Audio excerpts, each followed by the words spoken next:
Assalamualaikum warahmatullahi wabarakatuh. Bapak Ibu yang dirahmati Allah Subhanahu wa taala, kita mulai majlis ini dengan sama-sama membaca kalimah basmalah. Bismillahirrahmanirrahim. Alhamdulillah wasyukrulillah, thumma salatu wassalamu ala Rasulillah Nabiyyina Muhammad ibn Abdillah wa ala alihi wa ashabihi wa mawalah. La hawla wa la quwwata illa billah, amma ba'd. Bapak Ibu jamaah zuhur Masjid Salahuddin yang dirahmati Allah, alhamdulillah dengan izin Allah kita dipertemukan kembali oleh Allah di Rabu yang pertama bulan Rabiul Awal, bulan Maulid, bulan kelahiran Nabi kita Muhammad sallallahu alaihi wasallam. Allahumma salli ala sayyidina Muhammad, Allahumma salli ala sayyidina Muhammad. Di kesempatan kajian kita hari ini, kajian tazkiyah, yang kita ingin berbincang tentang saya. Ya, persisnya saya dan aku. Saya itu apanya aku, Bapak Ibu? Saya adalah akunya saya. Ya.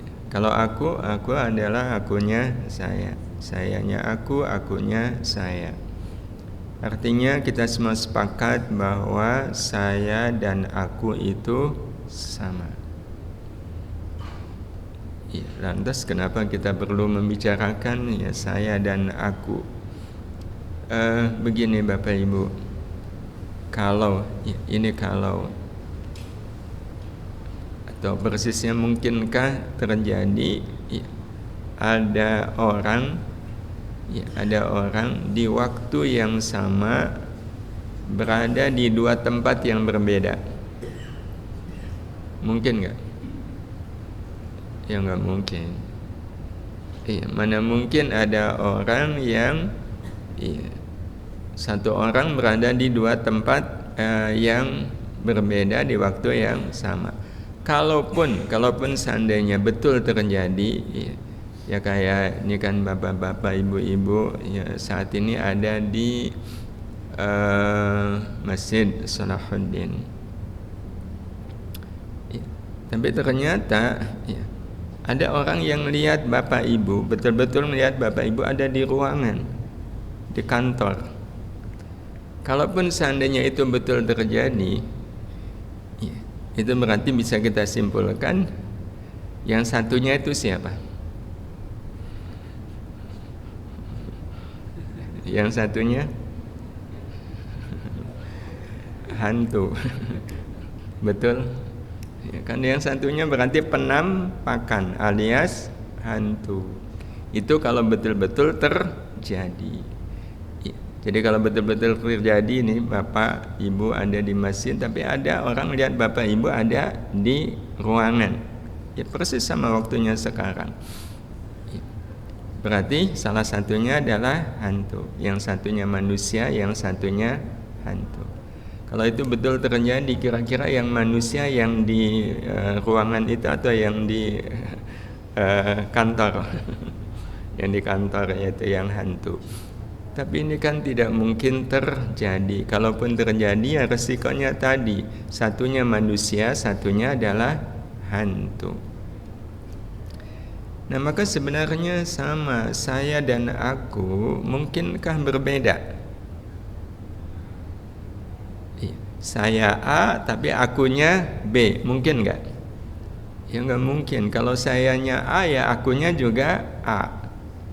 Ya kalau sampai sayanya A tapi akunya B, berarti saya dan aku nggak berbeda. Nah kalau saya dan aku berbeda, berarti salah satunya adalah hantu. Kalau sampai saya dan aku berbeda, ya. Sebagai contoh, kita sholat berjamaah, Ternyata imam bacaannya panjang sekali. Bayangkan baca surat Al-Baqarah sampai ayat 70 nggak ruku-ruku. Kalau imam bacaannya panjang, itu pahalanya sedikit atau banyak? Kita mengatakan pahalanya banyak. Dan kita pengennya kalau beramal pahalanya banyak atau sedikit? Ya banyak. Ya kalau imam bacaannya panjang, ya pahalanya banyak. Tapi kalau sampai ayat ke-60, ayat 70, imam kok nggak ruku-ruku, itu rasanya seneng atau mangkel? Rasanya mangkel. Nah kalau rasanya mangkel, berarti kalau boleh saya tuliskan Bapak Ibu, saya tahu kalau sholat yang lama itu pahalanya banyak. Tapi aku tetap mangkal saat imam membaca ayat yang panjang. Betul? Kalau betul berarti saya dan aku berbeda. Saya dan aku berbeda. Berarti kalau aku itu berbeda, berarti yang satu manusia, yang satu hantu. Kira-kira yang manusia yang saya atau yang aku? Saya. Berarti yang aku setan, hantu. Berarti kalau ada orang sholat, imam bacaannya panjang, terus dia mangkal, berarti dia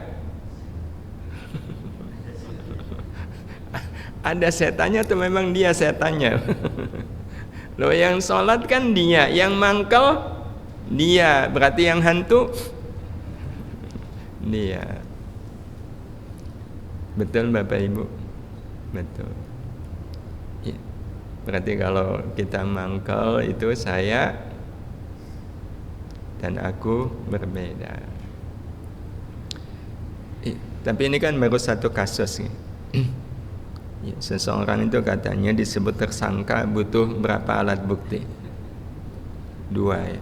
Berarti kalau satu kasus kita nggak bisa menghukumi kalau ada orang mangkal ketika imam bacanya panjang kita hukumi hantu kan? Kenapa? Karena baru satu kasus. Iya. Nah untuk kepastian biar tersangka jadi hantu beneran, nah itu kan berarti butuh satu kasus lagi. Nah ini kasus satunya lagi. Kemarin sudah kita sampaikan. Kita nolong orang 1 juta, bukannya terima kasih, dia malah muni-muni. Dasar pelit. Mantu cuma 1 juta, buat apa? Daripada mantu cuma 1 juta, mendingan nggak usah bantu. Tapi uangnya tetap diterima. Kemudian dia bilang, saya doakan mudah-mudahan Bapak jadi orang miskin biar tahu rasa. Mudah-mudahan rezekinya nggak berkah. Berarti kebaikan kita dibalas dengan keburukan. Bapak Ibu, pada saat kebaikan kita dibalas dengan keburukan, itu pahalanya dikurangi atau dilipat gandakan? Dilipat gandakan. Sepakat dilipat gandakan? Iya. Ya. Tapi kita kecewa enggak? Kecewa. Kapok enggak? Kapok. Nah kalau kemudian kecewa kapok, berarti kalau saya tuliskan, saya tahu kalau amal baik yang dibalas dengan keburukan itu pahalanya dilipat gandakan. Tapi aku tetap kecewa dan kuapok berbuat baik kepadanya. Betul Bapak Ibu? Betul. Ya. Saya dan aku beda lagi nih. Nah yang manusia yang mana? Saya. Berarti akunya hantu. Nah kita ngebayangin kalau kebaikan kita dibalas dengan keburukan, itu kita senang atau kapok? Nah kalau kapok berarti sudah lengkap nih 2 alat bukti. Hadirin hadirah yang dirahmati Allah Subhanahu wa taala. Kenapa ya saya dan aku itu berbeda? Ya. Kenapa saya dan aku itu berbeda? Jadi kalau boleh kita simpulkan, ya sosok saya di dalam diri kita adalah kesadaran diri bahwa siapapun saya adalah makhluk akhirat yang dihadirkan di dunia untuk menjadi hamba Allah. Ya, makanya senang ketika sholat itu lama gitu, karena kita sholat sebagai hamba Allah, dan manusia itu sebenarnya adalah hamba Allah. Nah, sementara sosok akunya adalah lalai diri bahwa saya adalah makhluk akhirat, sibuk dengan dunia, lupa dengan akhirat, sampai akhirnya tenggelam dalam rasa dunia. Ya, dalam rasa dunia. Nah, ini Bapak Ibu yang dirahmati Allah yang harus kita selesaikan. Berarti kan saya dan aku harus sama. Saya dan aku itu harus sama. Nah, bagaimana caranya saya dan aku itu sama? Sebenarnya sama yang paling penting itu sama dalam rasa. Ya, sama dalam rasa. Ya, rasanya agak aneh kalau seandainya ada orang makan gula, ya makan gula rasanya manis, iya kan manis itu, tapi ternyata bukan manis, tapi pahit, iya. Atau asin, iya. Gula tapi asin, bukan karena ketukar, enggak, memang itu gula. Berarti ada apa Bapak Ibu? Ada yang enggak nyambung antara rasa dengan otak. Saraf otaknya berbeda. Iya, saraf otaknya berbeda. Nah, sebenarnya hadirin hadirah yang dirahmati Allah Subhanahu wa taala, semuanya kembali pada saat kita beramal, ya, pada saat kita beramal, ya kalau tadi kan contohnya sholat dan berbuat baik ke orang lain, itu kan amal. Nah, itu waktu kita beramal itu disertai dengan apa? Ini hukum yang pasti terjadi. Orang melakukan amal, apapun amalnya, apapun amal baik ya, karena kita bicara soal amal baik, itu hanya dua kemungkinan. Dilakukan bis sabri atau dilakukan bidunis sabri. Dilakukan dengan kesabaran atau dilakukan tanpa kesabaran. Nah, ini yang nanti akan menimbulkan pengaruh pada rasa. Menimbulkan pengaruh pada rasa. Nah, padahal amal itu kalau diibaratkan seperti makanan. Seperti makanan. Makanan itu yang penting apanya Bapak Ibu? Banyaknya, gratisnya, atau rasanya? Kan rasanya. Makanan banyak, gratis, tapi nggak ada rasanya, atau rasanya nggak enak, kan buat apa? Makanan enak, mahal, tetap dicari. Itu bukti bahwa kalau makanan itu yang paling penting adalah rasanya. Dan kalau orang setiap kali makan itu selalu enak, makan apapun enak, itu ngaruh nggak terhadap raga? Ngaruh. Apa pengaruhnya? Berat badannya naik kan? Karena kalau orang makan enak kan nggak bisa mengontrol makan ya. Dia akan terus makan sehingga berat badannya naik. Itu kalau makanan yang ada rasanya. Nah, sebenarnya sama. Amal itu juga yang penting adalah rasanya. Tapi rasanya amal itu ditentukan kita melakukan amal itu bisabri dengan sabar atau bidunis sabri dengan tanpa sabar. Sabar tidak sabarnya orang di dalam melakukan amal itu mempengaruhi rasanya amal. Kalau orang melakukan amal dengan sabar, rasanya rasa akhirat. Tapi kalau melakukan amal dengan tanpa sabar, ya rasanya rasa dunia. Nah, ini yang kadang kita kurang memperhatikan. Kita kan yang penting pokoknya beramal. Tidak kemudian melihat apakah saya pakai sabar atau nggak pakai sabar. Padahal betul-betul ngaruh. Rasa akhirat itu hanya akan dirasakan oleh orang yang waktu beramal disertai dengan sabar. Dan kalau orang beramal tanpa kesabaran, ya rasanya pasti rasa dunia.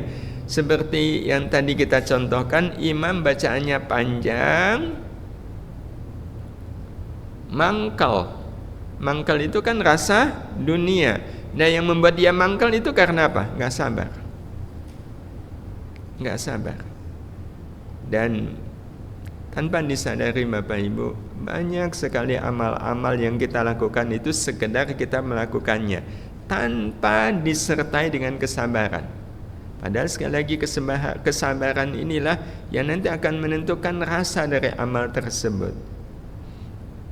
Yang paling berbahaya adalah kalau kita merasa amal kita lakukan dengan sabar, ya, padahal sebenarnya tidak sabar. Kita kalau sholat itu cenderungnya sabar atau nggak sabar? Kita kalau sholat itu pengennya lama selesai atau cepat selesai? Nah, itu kan sudah ketahuan itu. Pengennya cepat selesai. Loh, kenapa beramal kok pengennya cepat selesai? Iya. Padahal kalau pengen cepat selesai itu berarti tanpa kesabaran, dan amal itu rasanya rasa dunia. Bapak, Ibu, kalau baca Quran itu pakai sabar enggak? Apa buktinya kalau kita baca Quran pakai sabar? Ini kalau kita coba cek ya, Bapak Ibu, iya, yang kemarin kita sudah sampaikan sebenarnya, tapi kita ingin coba cek ulang ya. Iya, kan katanya cek gula darah itu perlu juga seminggu sekali. Nah, pekan yang lalu kita sebenarnya udah cek ya, apakah kita baca Quran itu iya pakai sabar atau nggak pakai sabar. Hari Jumat kita baca surat Al-Kahfi, iya, dari awal akhirnya selesai. Begitu selesai, kita seneng nggak baca surat Al-Kahfi? Selesai baca Al-Kahfi kita seneng. Seneng nggak Bapak Ibu? Seneng. Itu seneng dunia atau seneng akhirat? Senang dunia atau senang akhirat? Itu sebenarnya hal yang penting untuk kita ketahui. Ya senang akhirat lah, kan baca Al-Kahfi. Al-Kahfi kan amal baik kan amal akhirat. Saya selesai, ya saya senang, kan berarti saya senang karena sudah melakukan amal akhirat. Berarti senangnya senang akhirat? Enggak, itu senang dunia. Masa sih senang dunia? Kita coba konfirmasi ini. Bapak Ibu, waktu kita baca surat Al-Kahfi itu senengnya dari awal atau pas akhir?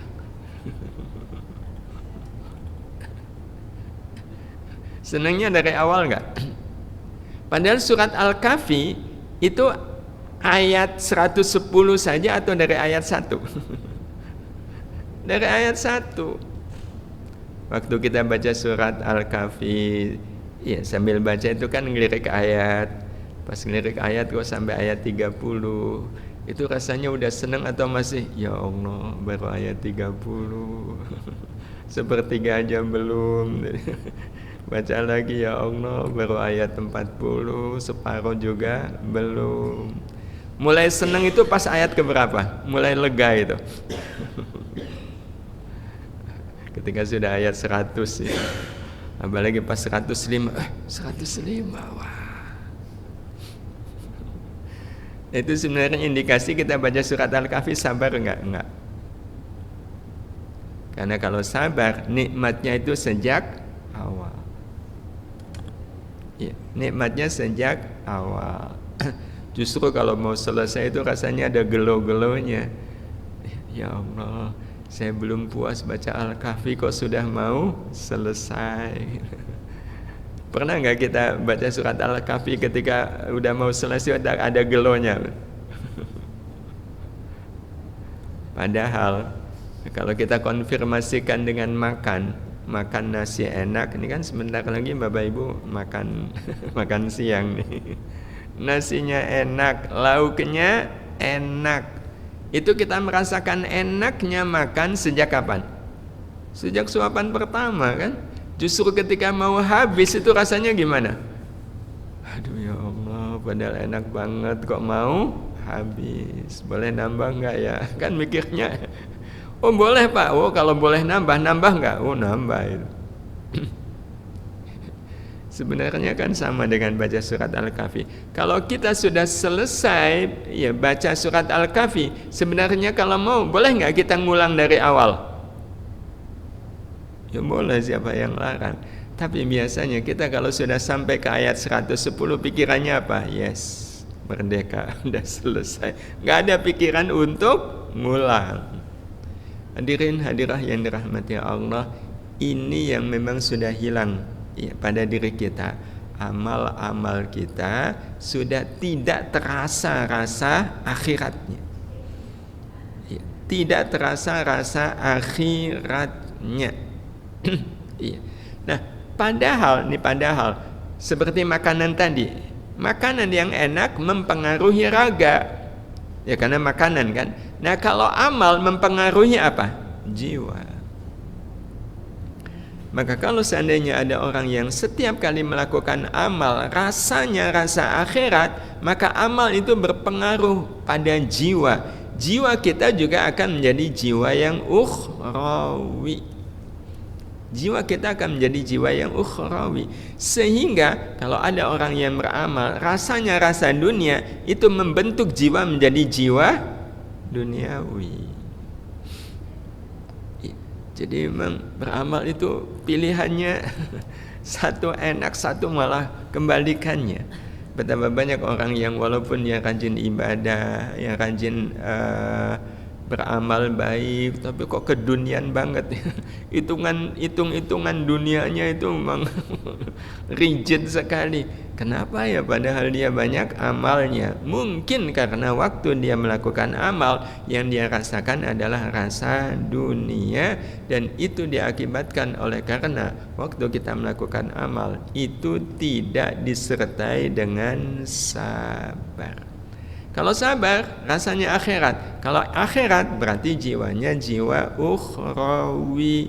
Nah, orang kalau sudah jiwanya ukhrawi, otomatis dia akan merasakan rasa akhirat dalam semua keadaan hidupnya. Ya. Kalau hidupnya susah, ya susahnya susah rasa akhirat. Jadi kalaupun susah itu susahnya hanya susah akhirat. Gak bisa susah dunia, itu gak bisa. Orang kalau jiwanya ukhrawi dihina itu susah enggak? Enggak. Dihina itu enggak susah. Iya, malah senang. Kenapa? Sebab karena saya dihina, iya, saya bisa memaafkan. Jadi kalaulah senangnya senang akhirat, kalaupun susah, susahnya susah akhirat. Hadirin hadirah yang dirahmati Allah, kadang kita merasa terbalik ya. Giliran senang dunia, giliran susah dunia. Orang yang jiwanya ukhrawi, dia lebih susah kehilangan tahajud daripada kehilangan uang 5 juta. Betul Bapak Ibu? Dan kalau kita mau menghitung juga sebenarnya harga uang 5 juta, ya nilai uang 5 juta dengan nilai tahajud itu lebih besar mana? Lebih besar tahajud. Itu yang bilang saya atau aku? Itu kan yang bilang saya. Ya, saya tahu ya tahajud itu lebih bernilai daripada uang 5 juta. Tapi aku tetap lebih sedih kehilangan uang 5 juta daripada tahajud. Iya, jadi saya dan akunya berbeda. Sayanya manusia, akunya hantu. Iya, nah hantu itu ya orang yang jiwanya duniawi itu sebenarnya. Manusia yang jiwanya duniawi itu dia adalah hantu yang gentayangan. Ya, karena nggak ada sekali ya nilai-nilai manusianya itu. Tega, zalim, itu kan tabiat yang hanya bisa dilakukan oleh hantu. Nah, orang kalau sudah jiwanya ukhrawi seperti ini, sebutannya jiwanya jiwa mutmain. Iya, sebutannya jiwanya jiwa mutmain. Nah, orang kalau jiwanya mutmainah terus mati, berarti kan dia pulang ya dengan nama jiwa mutmain. Nah, kalau pulang dengan nama jiwa mutmainnah, karena kalau orang mati kan yang pulang jiwanya. Dan kalau jiwanya membawa nama mutmainnah, maka nanti di akhirat pasti akan dipanggil. Panggilannya adalah ya ayyatuhan nafsul mutmainnah irji'i ila rabbiki radiyatan mardiyah fadkhuli fi ibadi wadkhuli jannati. Dan Bapak Ibu yang dirahmati Allah Subhanahu wa taala, ini sebenarnya mengingatkan kita kembali sekaligus sebagai penutup, ya, bahwa kita hidup di dunia ini sementara. Satu saat kita pasti akan pulang kembali ke akhirat. Kapan? Ketika ayat ini sudah berlaku pada diri manusia. Kullu nafsin dha'iqatul maut. Setiap yang bernyawa pasti akan merasakan mati. Berarti mati itu kata Allah ada rasanya. Masih ingat Bapak Ibu rasanya mati ada berapa?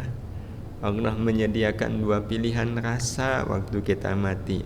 Ada rasa akhirat dan ada rasa dunia.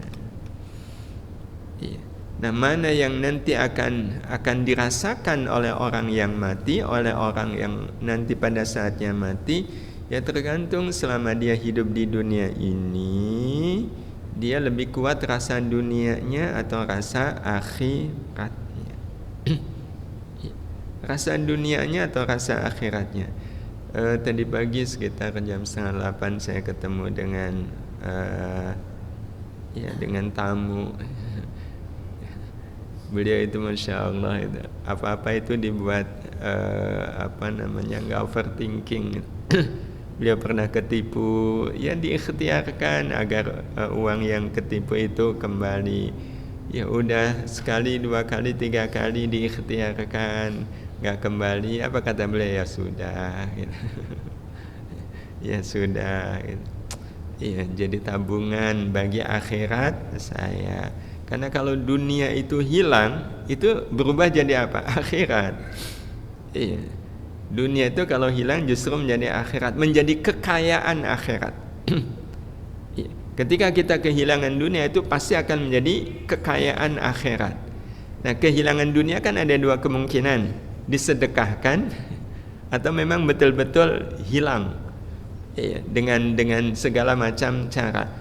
Kita kalau sedekah itu kita kehilangan uang nggak sebenarnya? Ya, uangnya hilang, tapi uang yang hilang itu akan menjadi kekayaan akhirat. Nah, orang kalau lebih dominan rasa dunianya, ya matinya berat pedih. Ya, matinya berat pedih karena dia harus meninggalkan dunia yang dia sudah ada rasa. Hal yang paling berat adalah kalau meninggalkan apapun dalam keadaan sudah ada rasa. Apalagi pindahnya ke akhirat yang nggak ada rasa. Saya nggak bisa membayangkan kalau seandainya, ini cuma seandainya Bapak Ibu sudah ada rasa enak di pajak Jogja ini, udah rasa enak, pokoknya rasanya itu enak. Ternyata harus mutasi Pak, pindah ke Indonesia Timur yang Bapak Ibu nggak ada rasa sama sekali. Itu rasanya dimutasi seperti ini, pedih nggak? Oh pedih. Ya, pedih. Lebih pedih lagi kalau seandainya dimutasi dari dunia ke akhirat dalam keadaan masih ada rasa terhadap dunia dan tidak ada rasa ke akhirat. Tidak demikian halnya kalau seandainya rasa akhiratnya lebih dominan. Ya udah ringan meninggalkan dunia. Kenapa? Meninggalkan yang saya sudah nggak ada rasa. Sudah nggak ada rasa. Pindahnya ke akhirat yang sudah ada rasa. Jadi kan kebayang Bapak, ini cuma seandainya juga sudah nggak ada rasa nih di kantor pajak Jogja ini. Wah rasanya lihat orang-orangnya itu nggak enak lah gitu. Terus ternyata Bapak dimutasi ke kampung halaman sana. Yang jelas ada rasa. Wah itu rasanya itu mutasi yang indah nggak? Mutasi yang indah, yang kalau surat mutasinya nggak turun-turun itu didatangi nggak? Didatangi, ya dijemput, disambut. Jadi rasa itu memang menjadi penting. Iya, rasa dunia, rasa akhirat itu mempengaruhi kematian seseorang. Karena itu ini memang hukum berlaku. Husnul khatimah hanya akan dirasakan oleh siapapun yang saat meninggal hatinya diliputi rasa akhirat, bersih dari segala rasa dunia. Boleh kita punya dunia, yang nggak boleh punya rasa terhadap dunia itu. Jadi bukan berarti kemudian saya nggak ada rasa ke mobil, mobilnya dibuang. Saya udah nggak ada. Tetap mobil itu ada, rumah itu ada, uang itu ada, tapi yang nggak boleh ada adalah rasa dunianya. Kita ganti dengan rasa akhirat. Karena inilah rasa yang aslinya kita manusia, karena kita adalah makhluk akhirat. Kalaulah rasa itu ada di dalam jiwa, ya seperti itulah rasanya jiwa. Jiwa lebih merasakan rasa akhirat daripada rasa dunia. Dan ya Allah wa iyyakum, mudah-mudahan bermanfaat. Kita akhiri, subhanakallahumma wa bihamdika asyhadu an la ilaha illa anta astaghfiruka wa atubu ilaik. Assalamualaikum warahmatullahi wabarakatuh.